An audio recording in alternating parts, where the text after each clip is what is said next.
Why does your trend line look different to mine? Okay, I just recently got a question, a very good question from one of my LinkedIn connections. And at the time, I was showing the TTF front month product and I was drawing in some trend lines. And I got the question like, why do they look so different from his chart to mine? Okay, so I think the answer is very, very simple. It is just a difference in logarithmic and arithmetic charting. So I am using logarithmic charting, whereas the standard setting is arithmetic. So let's see when to use which one, and then you answer the question, which one is better? Well, here's a little foreshadowing, depends on what you're trying to do. Okay, so with most charting software somewhere, you have the option to get a semi-log scale. You can click it on off, or you can switch between arithmetic and semi-log or log charting. Arithmetic is a standard setting, so that's why it's not really on here. Why is it called a semi-log scale, not log scale? Well, because the date is still spaced out arithmetically. It would only be the price that is then logarithmically scaled. Okay, so let's leave it without. So this is the normal arithmetic scale that everyone is seeing. And you can see here that one issue that we get here is if we have markets that move great distances over a very short amount of time, that we are really not able to draw in a lot of trend lines at all whatsoever, right? Because this is like impossible to draw essentially. The next bit that we see is not just price moving over a great distance in a short amount of time, but also if we have just like a lot of like big price swings. So you can see here when, in quotation marks, the world was still normal, we did have everything is like almost like a horizontal flat line when prices were still in the 20s, right? And then we reached 160, 350. So zooming out, all of this kind of pales in comparison. There's nothing really here. So what we have to do, if you want to have a look in the past, we have to like really zoom in, and then we get the swings, because it's the swings that we are trying to trade, right? But zooming out, in comparison, it's nothing. So same here, if we go to the present time and we have the arithmetic scale, then we see that essentially we have been like moving sideways for quite some time. Of course, here a little bit up, a little bit down. So it doesn't look all that good. But when we zoom in over just a few couple of weeks, months in here, then we got a nice trend going on. So now, when do we use arithmetic charting? We use it if we are a little bit more zoomed in, if we want to go from day to day. When is it not so good to use arithmetic charting? It is when we want to analyze the long-term trends, or if we have price moving a great distance over a short amount of time. Okay, let's have a look what that looks like with the with the log charting, or semi-log charting rather. So you turn this on, boom, there you go, and you can see it's now changed. So by the way, arithmetic charting simply means like one space is taken up by one unit. So the price goes up by 1, 2, 3, 4, 5, 6, right? And it's evenly spaced out. However, the even spacing with log charts is not in the outright price, but in the percentages. So from 50... once again, yes. So by the percentages, so 100% increase, 200% increase, 300% increase, instead of the outright number. Okay, so now you can see on the log chart, we see zooming out, it is easier for us to simply see the swings a little bit better. Nothing looks too scary or extreme anymore.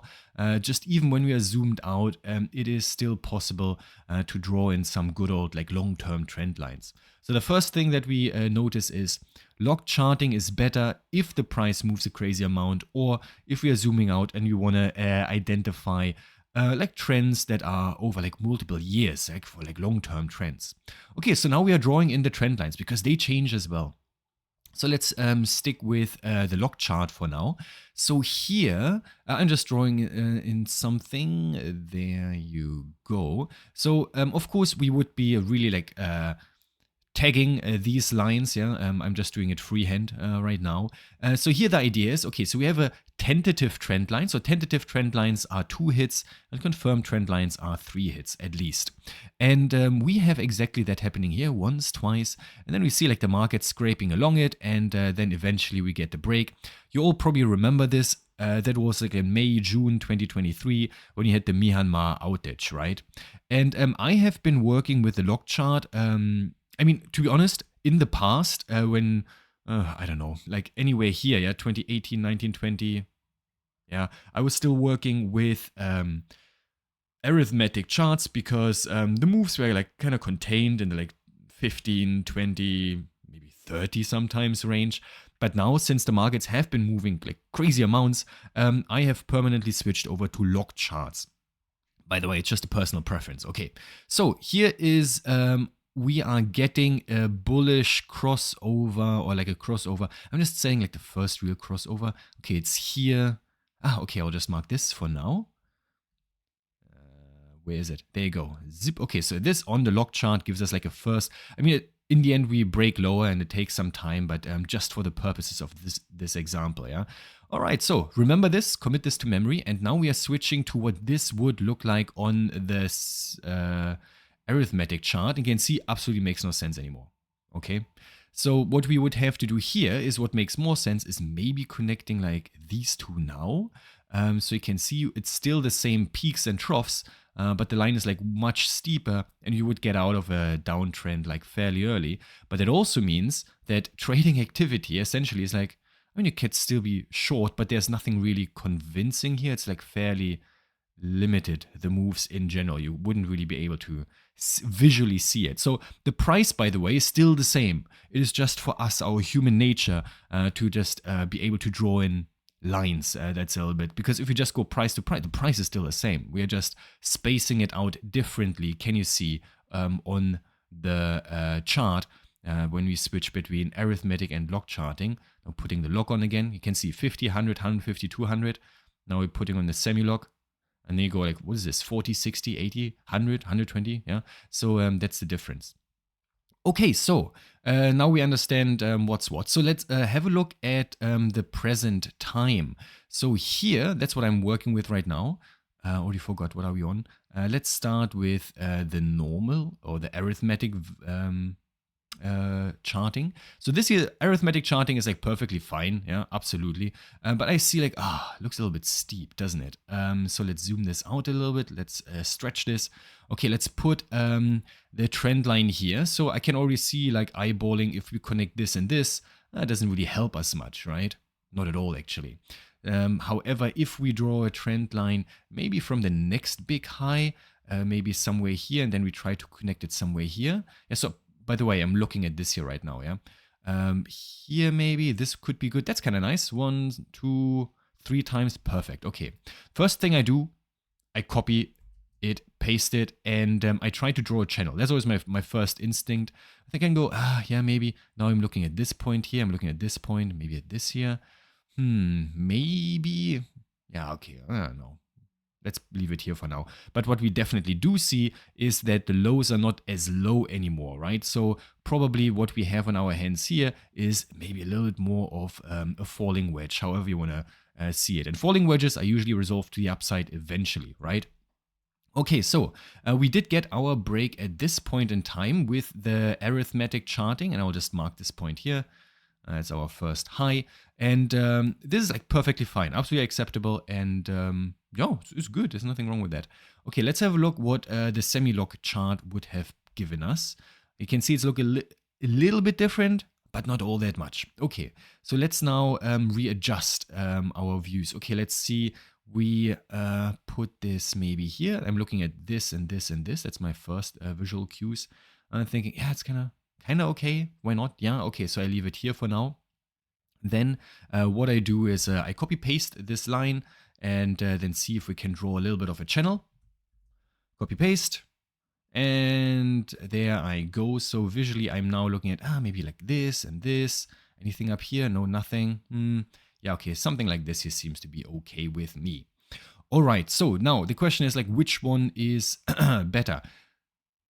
I I don't know, because you can see we did get the diversion from bearishness here, whereas here we are still within the channel. So what gives, right?